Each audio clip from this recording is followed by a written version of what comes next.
Selling $1,000 a day on eBay is a doable number, but you've got to be selling the right items to get those numbers.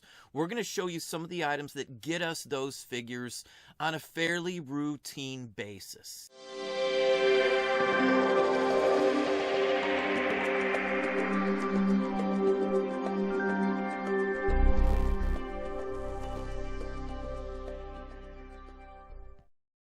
Hey, it's Don. Today we're going to look at some of the items that we routinely sell. Yesterday itself was right at about $1,000 in sales just on our main account.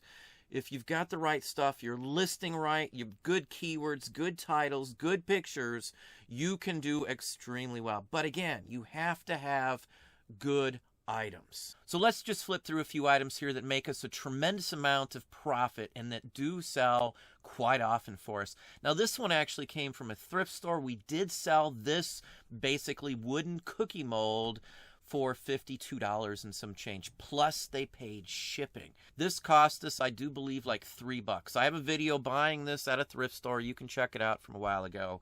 But it was an extremely good purchase. We have another one of these ready to go also. Now, postcards I sell pretty much every single day of my life on multiple platforms, and they routinely get us pretty decent money. Now, this is a zero lien advertising for Standard Oil, and it did sell for the $34.50 you see on there. They paid immediately, and it was shipped out 20 minutes after they bought it. It's an easy item. This is $1 or less for us all day long for purchasing.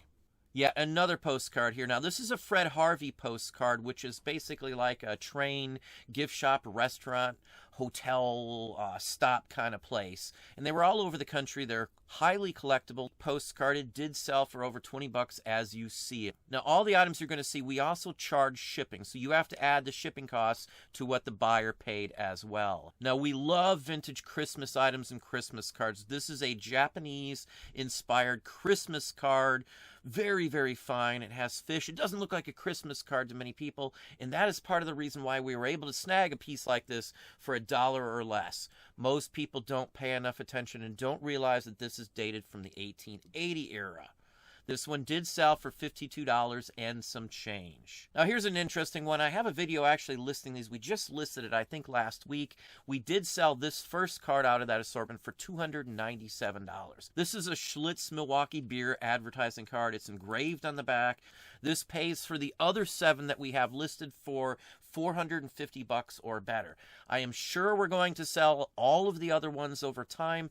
This one item here paid for an entire purchase of hundreds and hundreds of cards, and at this point, everything else from that purchase is profit, including the other 7 almost $500 cards. Now here's a Heinrichsen little miniature lead figure. This is a Christmas one, and there's a whole line of these. We've been selling these on and off for quite some time. I bought a massive assortment of die-cast figures from the 20s, 30s, and 40s. This one did go in the $20 range. Now, I love labels. Paper labels of all types make us a ton of money. And here's a perfect example from Doc's Roller Rink, Ephrata, Pennsylvania. This one did sell for $20.70. This is a large one as well, and it had to be shipped in a large cardboard packet. Very happy with this one as well. I have nothing into this one. We bought massive amounts of these sorts of labels. I sell them all the time. I sold another one this very same day as well for around the same price. Here's another label. This sold in the $25 range, I do believe. This is a label for the Baker Hotel in Mineral Wells, Texas. I believe the place is defunct. That's part of the joy on these. You don't find paper labels from places like this. Most of the time they're stuck on something and it destroys the value. Now, I love old photos. Here's a lot of just 5x7 photos just taken by some passengers on a steamship. This is the SS Columbus. This lot here sold for $54, I do believe, plus shipping. I bought a massive assortment of photos from a picker of ours, and this was just in there as well as the other 4 that go with this purchase. They're all taken on board the ship, which is the key, the best part of this. Now, along with Christmas and Halloween, we do extremely well with Victorian Valentines and Valentine's cards in general. This is an adorable one, Cupid's Message, and it did sell for $20.70. Now, if you pay attention to the size of this, this is only 3.5 inches long by 2 1/8 inches tall. Less than the size of a baseball card, and we still got $20 for some random piece of paper. Now, I do love Sheffield and plated items. This is a unique one, Brumby and Middleton out of Sheffield, England. It's got a bovine cow bone handle on it. Excellent, excellent, excellent condition here. A really nice piece. We've got a couple other ones. It did sell for $14.70 plus shipping on this one. Now, these sorts of things I can pick up for 50 cents or $1 or less many, many times, because some of the places we go and some of the people who pick for us are able to get these dirt cheap. Most people aren't aware of the difference between the earlier ones and the newer ones. If you can get the old ones for dirt cheap, usually you can make 15, 20, 30, 40, 50, or even more than that on one single piece of cutlery. Now, this one's been up for a while here. This is Sam, the trained Labrador Retriever for the LAPD, the Los Angeles Police Department. This is from a drama on TV, on CBS TV in 1978. This is a promotional photo, which I have hundreds and hundreds of these up right now. You never know what someone will like. It's just a random dog. I would imagine it's probably someone from the police department or someone who worked in this area at one point. It's an adorable dog, honestly, so very happy with that. I have nothing into this. We sold thousands and thousands of dollars worth of these CBS television 8x10 promos when we first got them, and then from there on in, it's all passive income and pretty much all profit, less eBay fees. I love old records as well. I do extremely well with 78 records. Bing Crosby does very well for us.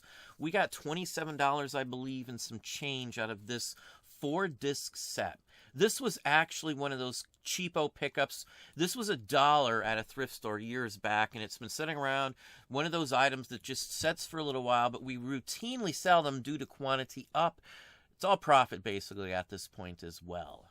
Now here's an interesting piece. This is a service pin from an electric power company. As you can see, it's gold filled. This is one of those items that came from a bag of little tiny pins. $5 for the whole bag. There's 20 or 30 little pins in there. Most of them were junk, but this one was in there. This was the primo one here. That $5 purchase has already made us 260 some odd bucks. And then we have to add this sale, which was $95 to that number too. So $5 turned into over $300. You got to have the eye. You got to know what you're looking for, and you've got to understand values on some of these to be able to do this sort of thing.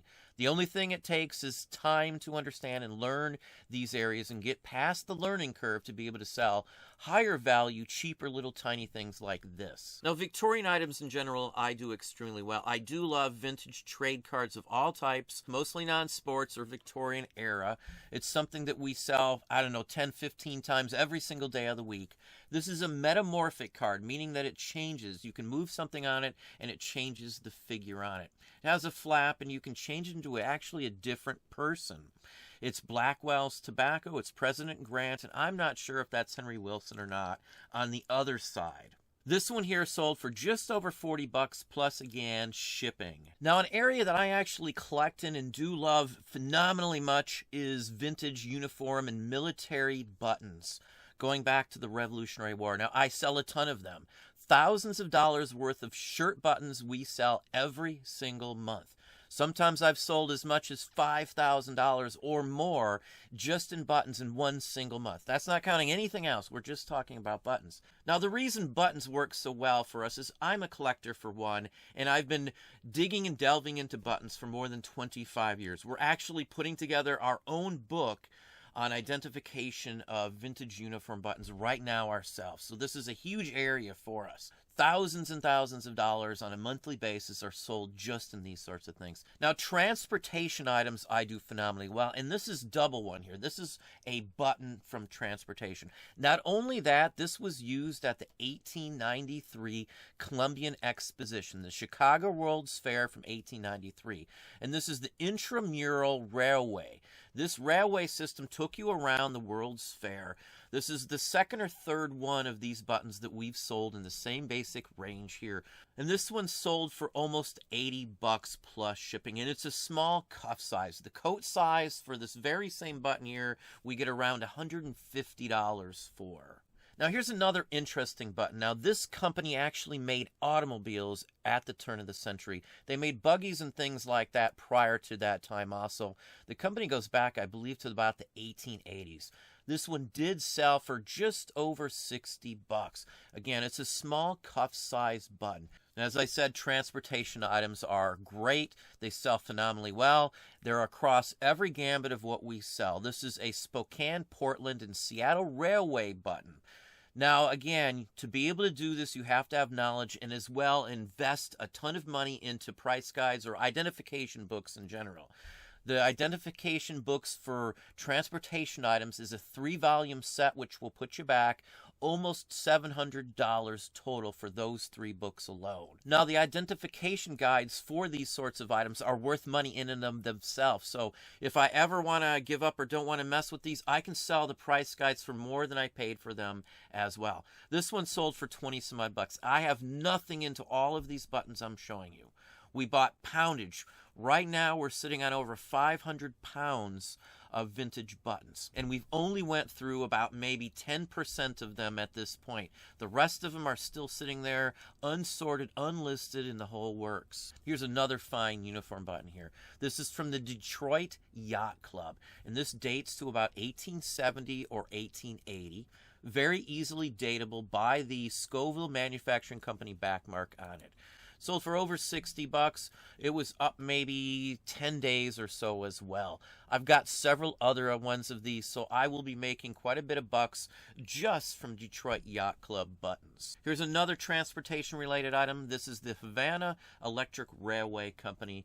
This button here was made in New York City as well. It did sell for the $34.50. All the ones I'm showing you now have long since been paid for. We're right now in the process of buying several other large-scale lots of buttons as well. Here's yet another one. Now, this button has some tarnish and some other issues to it. As you can see, the silver finish has tarnished and is wearing down, but this is a very unique, very scarce button. This is from Toledo, Peoria, and Western Railway, and this was worn by one of the crew members, one of the employees of the railroad line.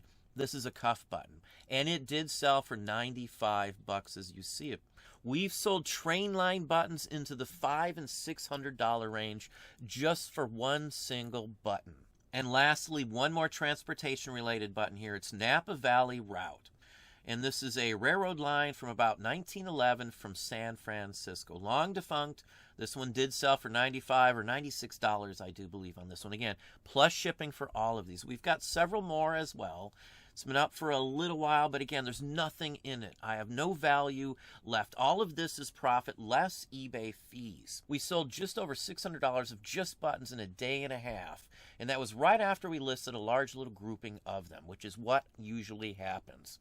If you know what you're looking at, you know how to identify it, and you have a good idea on where to get a price or how to come up with a price on it, you can do extremely well in these odd niche categories. Niches do far better for us than anything else that we sell, even replenishables and wholesale items, because the profit margins are the highest we get on anything we sell. Well, there we have it. Hopefully that gave you some ideas, some thoughts. If you enjoyed this video, please hit that like button down below. You can also hit the bell icon to be notified if I post new content or go live. Subscribe and tell all your friends.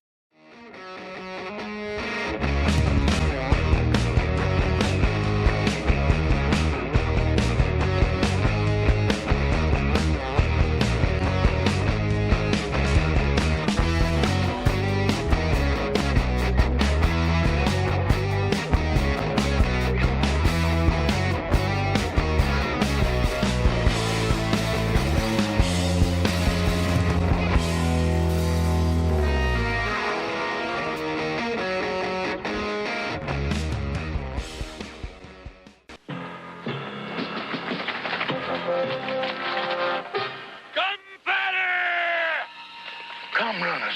No trouble. No matter what the odds are, you're always ready for a gum fight with Hubba Bubba.